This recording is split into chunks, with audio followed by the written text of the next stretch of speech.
This young queen has successfully raised her first daughters beneath the leaf litter of the rainforest floor. The nutritious fungus she fed them as larvae is now dwindling. If they don't find food quickly, they will all starve.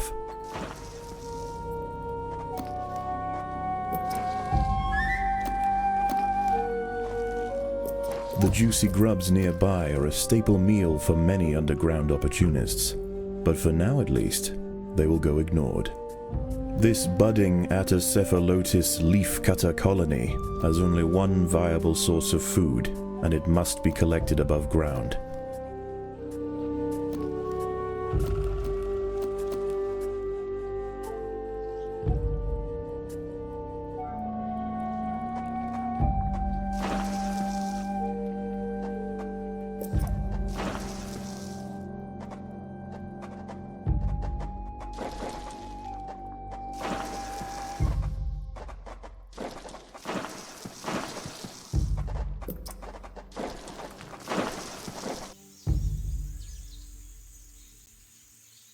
The small scouting party of minor workers could lead any number of deadly jungle creatures back to their undefended queen.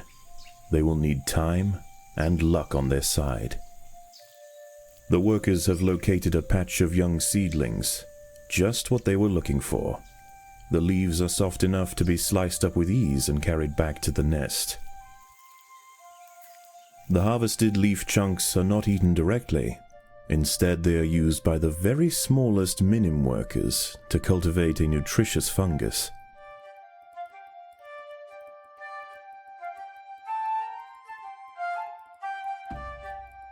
Over time, waste builds up in the fungus gardens, and if left unchecked, it can attract necrotrophic parasites. To deal with this problem, Atacephalotus dig out subterranean waste heaps, preferably as far as possible from the healthy nursery chambers.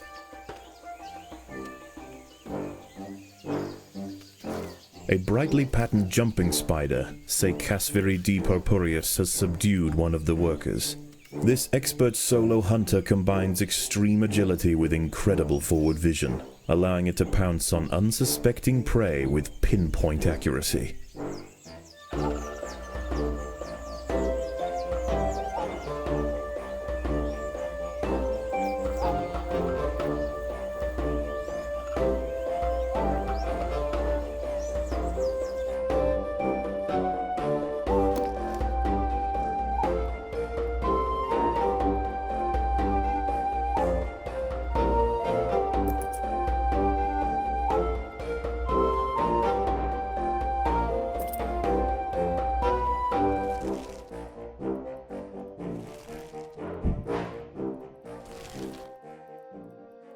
The refuse dump is full. Without space to store expired fungus and spend substrate, the minims will not be able to manage the gardens efficiently.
Leafcutters aren't the only ants nearby. Whilst the two atta colonies joust for territory, Odontomachus bowery trapjaws roam the clearing.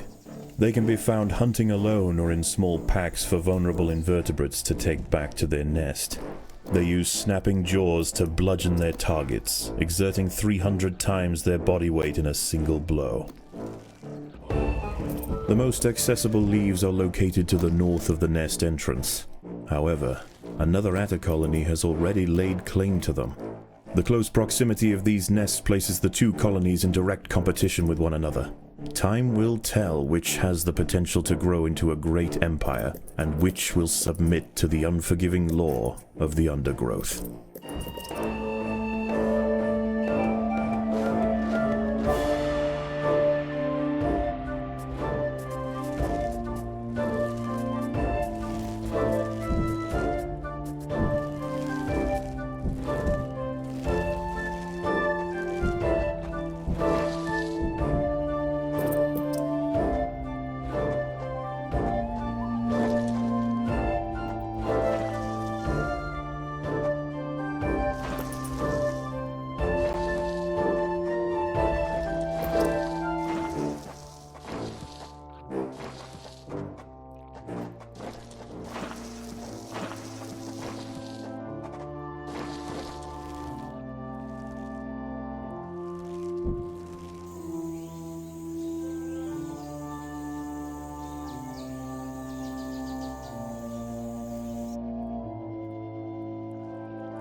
The colony is starving.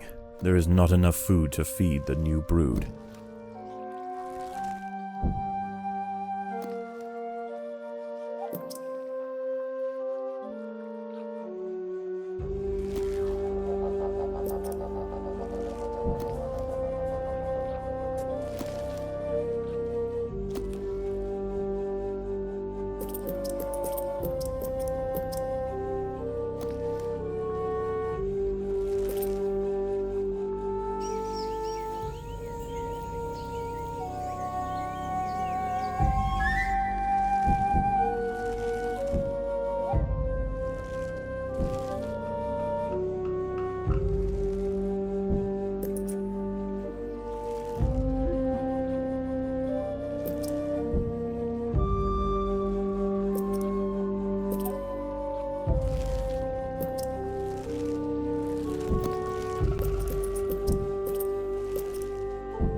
The workers have done all they can to improve these leaf stores.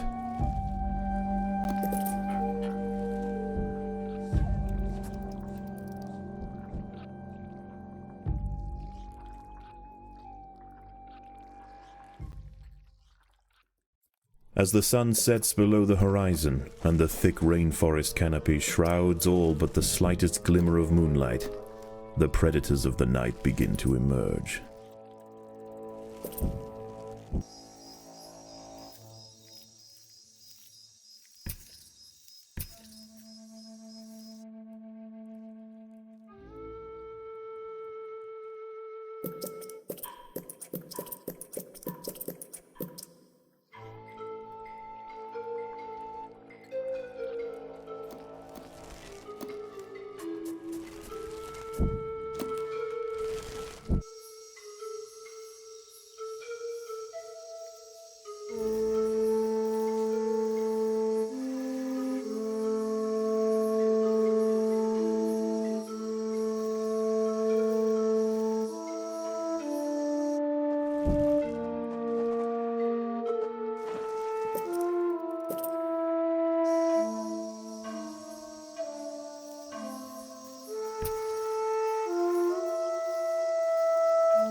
These rove beetle larvae are distant relatives of the European devil's coach horse. Despite a few million years of separation, they share the same carnivorous appetite, razor-sharp pincers, and most importantly, a fearsome final form.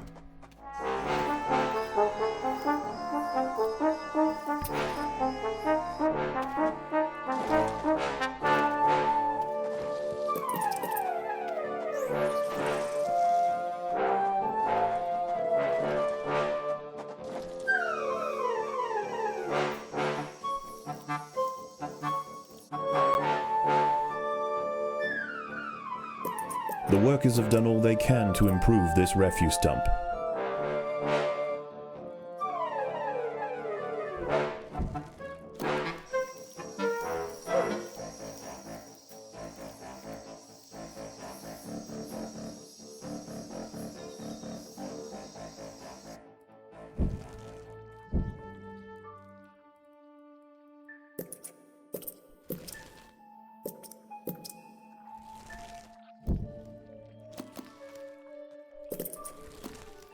The colony is starving.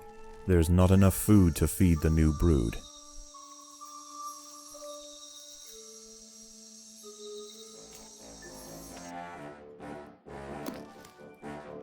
A young velvet worm, Oroperipatis ecuadoriensis, is lurking overground. These ancient mysterious predators are masters of ambush. They creep toward their unwitting victims silently on soft, hollow legs. Once in range, they squirt oscillating streams of slime, forming a wide net that entraps their prey.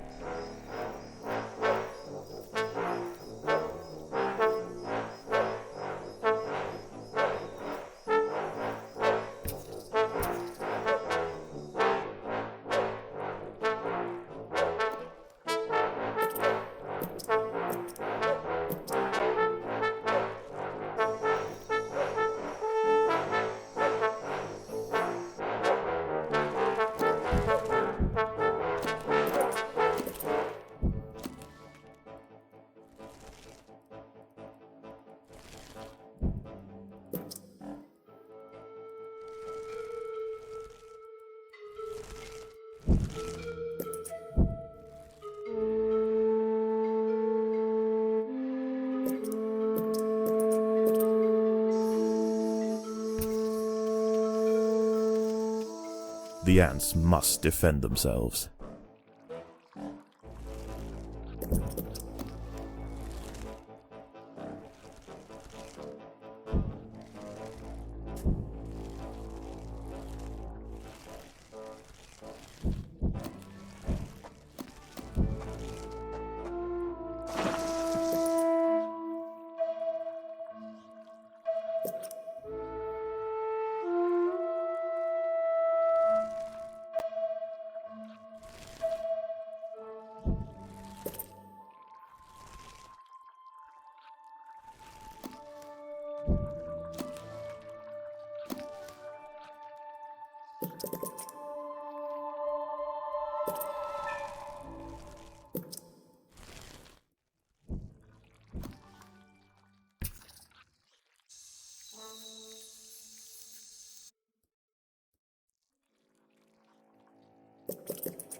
An ant has fallen prey to a wandering harvestman. Its long, slender legs keep its vulnerable body elevated high above the leaf litter, and when threatened, it can release strong-smelling odors to deter other predators. A stern response will be needed to drive this striding nuisance away. Daybreak has arrived, and the creatures of the night scurry back to the dark crevices of the undergrowth. For the ants, however, the objectives of the day remain unchanged. Locate vegetation, defend supply lines, and process leaves. There is no time for rest.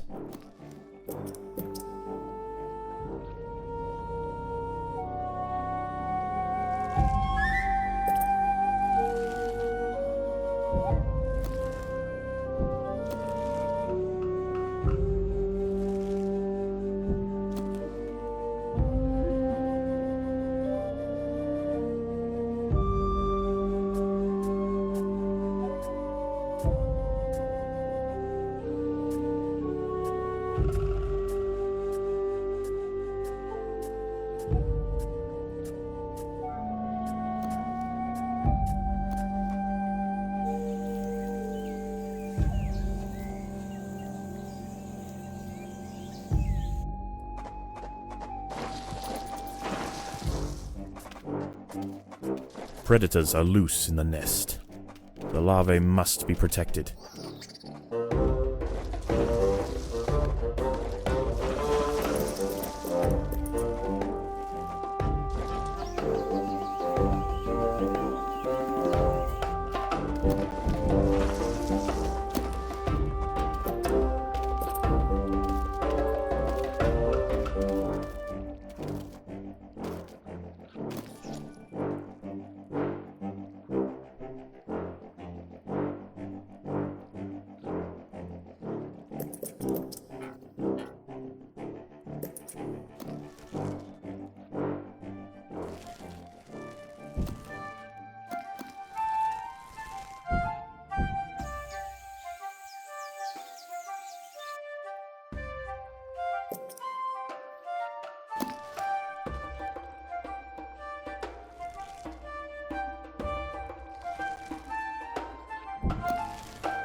The leafcutters have raised their first major ant. Its swollen head is filled with muscle to power its crushing jaws. Few stand against it in combat and escape unscathed. This champion warrior will make a fine addition to the colony.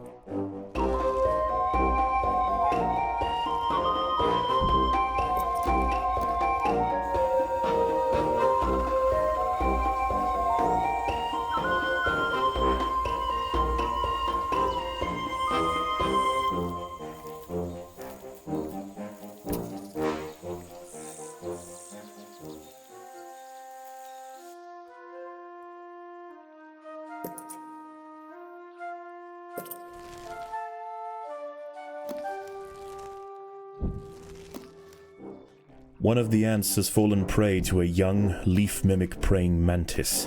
Once in range, its long, razor-clad forelegs can ensnare and impale victims with lightning speed.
The ants must defend themselves.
The hillside atta colony is falling behind. With their demise at hand, they have no choice but to strike back at their opponent.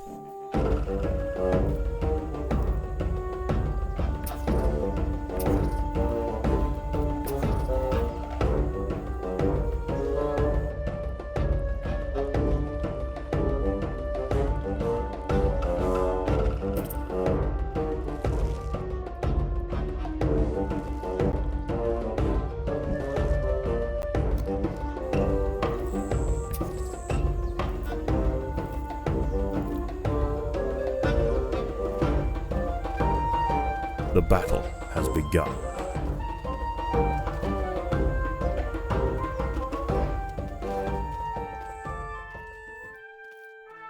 The ants have subdued their rivals and achieved dominion over the clearing.